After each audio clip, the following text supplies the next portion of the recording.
Bonjour les enfants, grands et petits, les amis, les parents. Heureuse de vous retrouver pour une nouvelle aventure au fil de l'eau vive de la parole de Dieu. Sans plus tarder, rendons grâce à Dieu pour ce temps béni qu'il nous donne autour de sa parole. Merci Seigneur Jésus, car nous sommes en bonne santé. Nous sommes là en ta présence pour recevoir le pain de ce jour qui est ta parole. Seigneur, que ta parole touche mon cœur afin de porter du fruit dans ma vie. Merci pour ton amour immense. Amen. Donc, nous allons écouter un beau chant pour rendre gloire à Dieu.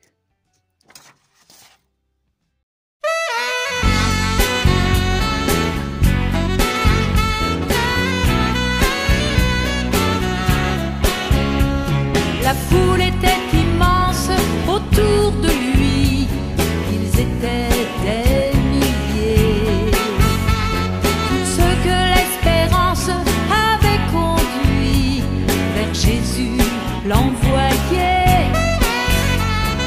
Jésus qui parlait d'un Dieu Père, son Père à lui.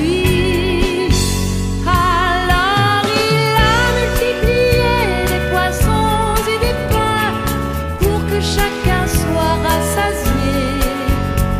Il a multiplié des poissons et des pains pour que chacun mange à sa faim.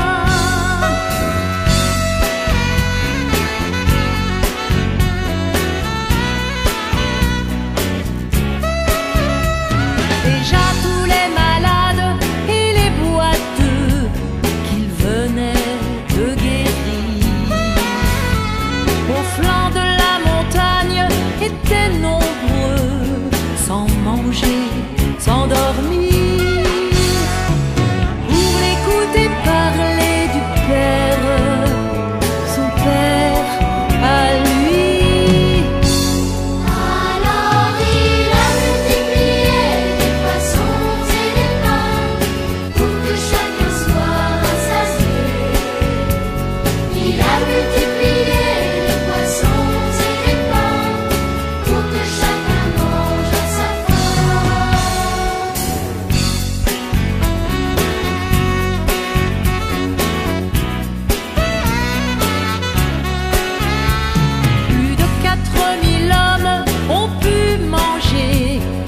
Poissons et les pains, portés par les apôtres aux affamés de parole et de pain. Quand Jésus parlait de son Père à lui, alors il a multiplié les poissons et les pains pour que chacun soit rassasié. Il a multiplié les poissons et les pains pour que chacun mange à sa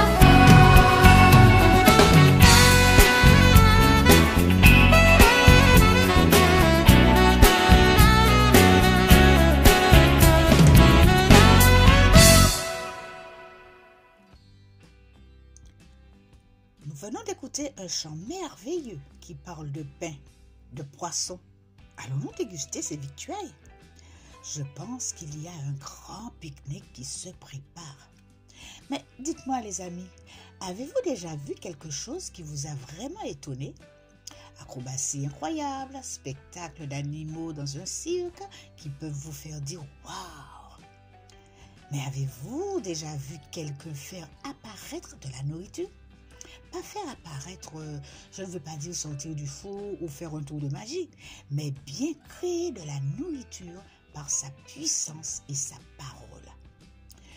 Nous allons voir comment Jésus démontre qu'il est Dieu, le Créateur, qu'il est capable de nourrir des milliers de personnes avec 5 pains et 2 poissons seulement. Écoutons l'histoire extraordinaire de Jésus dans Matthieu, chapitre 14, versets 13 à 21, mais à travers cette vidéo qu'on va vous passer. Et on se retrouve à la fin de cette vidéo.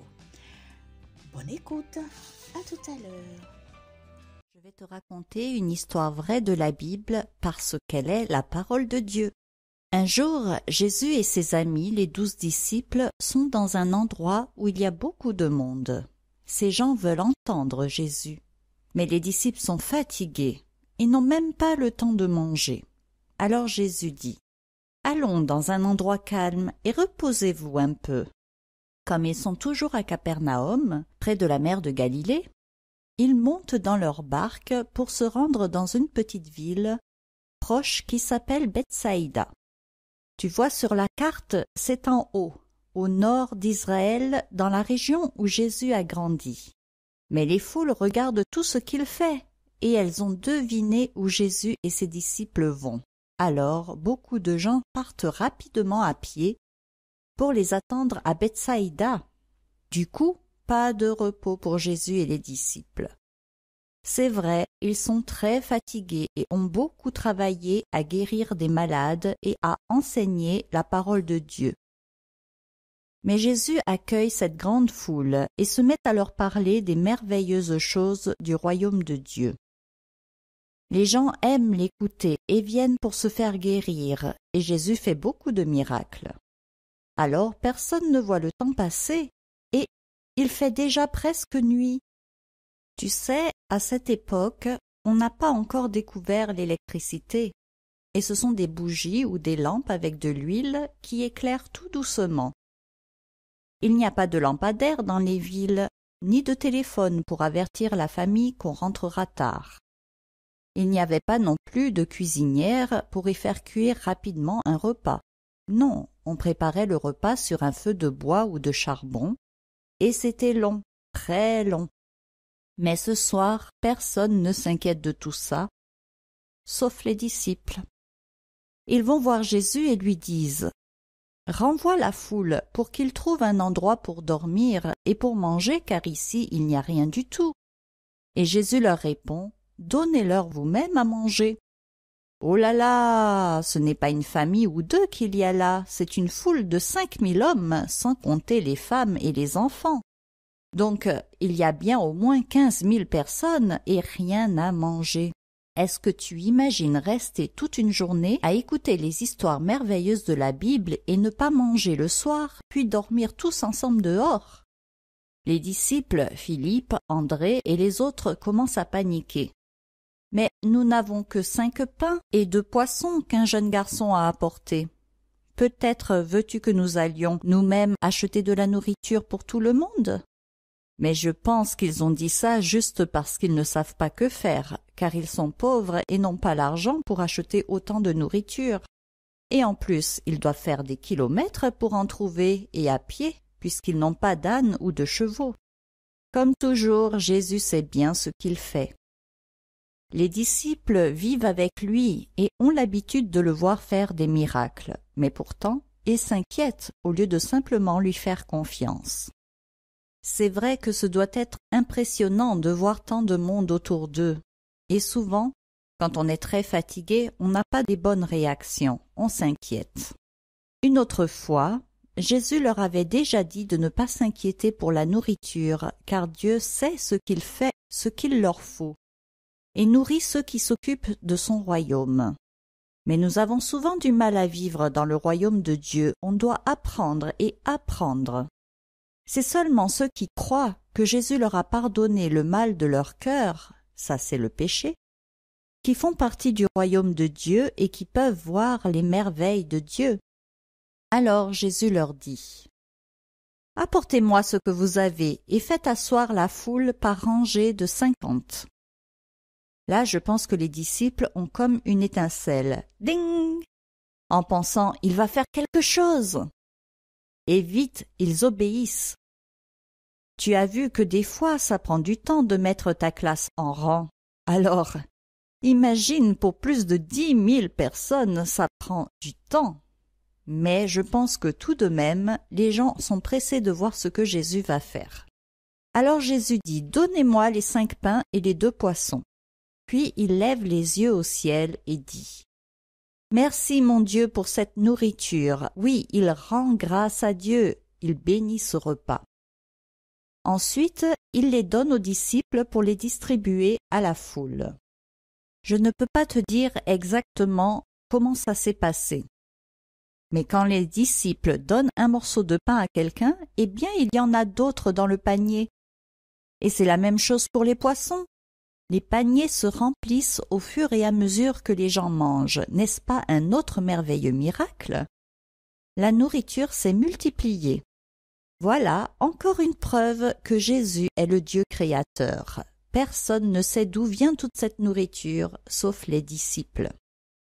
Mais la foule a bien compris que Jésus et ses disciples n'ont pas transporté avec eux des pains et des poissons pour au moins 10 000 personnes, car il faudrait plusieurs chariots avec des ânes pour cela, et eux sont à pied. Beaucoup se posent donc cette question, et tous ceux qui ont écouté Jésus avec un cœur vrai et pas juste par curiosité, ceux-là ont compris que c'est encore un miracle, et sont encore une fois étonnés et émerveillés. Tu sais, devant les merveilles de Dieu que je te raconte, tu peux être content pendant quelques jours, puis oublier et continuer ta semaine comme d'habitude. Ou tu peux vraiment croire de tout ton cœur que ce Jésus est vraiment Dieu pour faire tout cela. Alors, il est toujours vivant, et je peux t'assurer qu'il veut aussi faire des merveilleuses choses dans ton cœur et dans ta vie. Si tu choisis de croire en lui, alors demande-lui de te sauver de toutes les mauvaises choses qui sont dans ton cœur.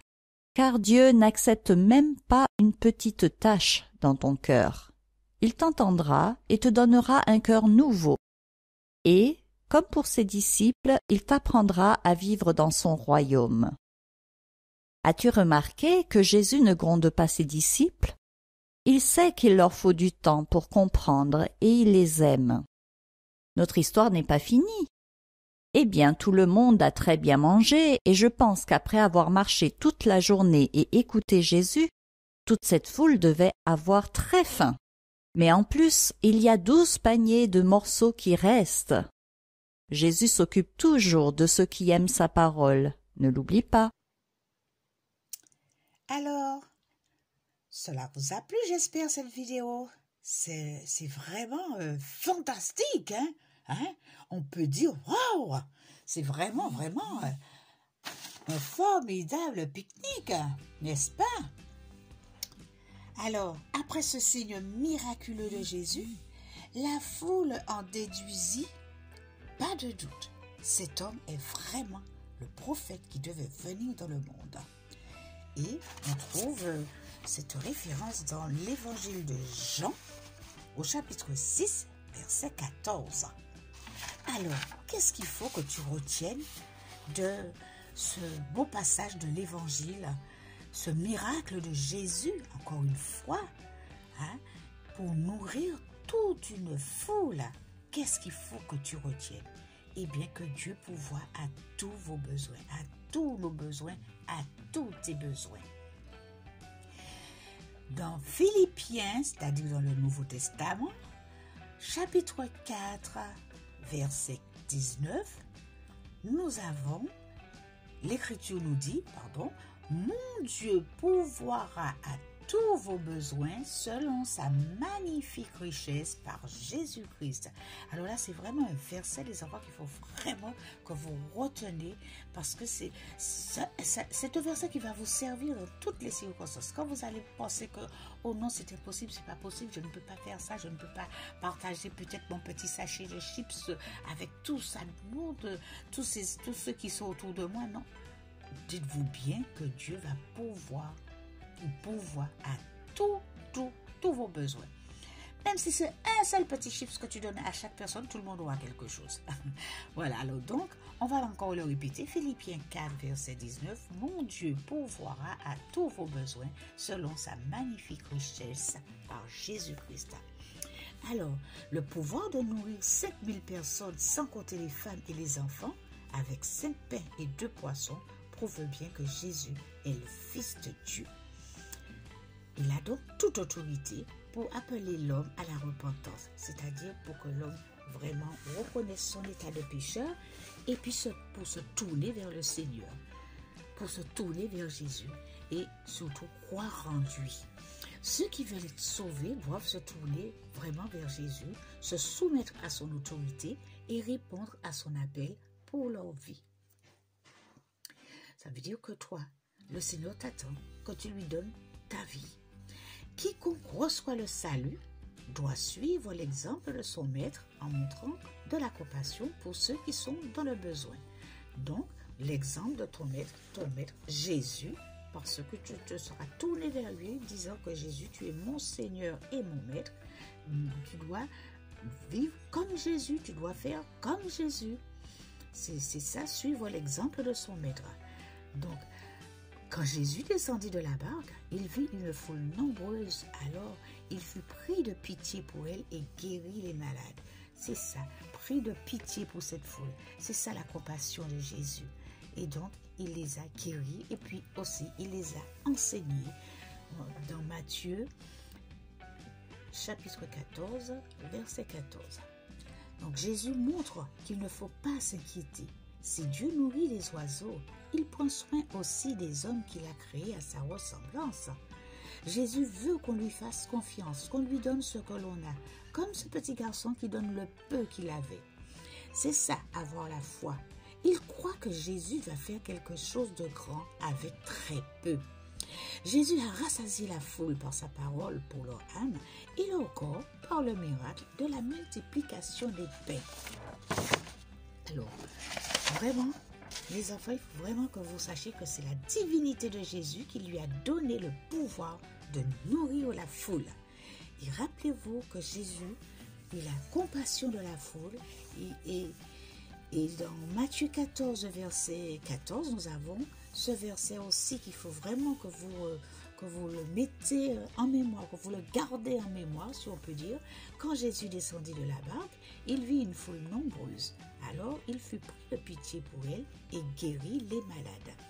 Et le verset que vous devez retenir, qu'on va reprendre, « Et mon Dieu pourvoira à tous vos besoins selon sa richesse avec gloire en Christ. » Dans la vidéo, vous avez vu comment c'était formidable. Tout ce que je ne fais que justement appuyer ce qui a été dit dans la vidéo. Mais je vous encourage à le regarder à nouveau, vraiment avec vos amis, avec même les cousins et les cousines. C'est vraiment une belle démonstration de la puissance de Jésus.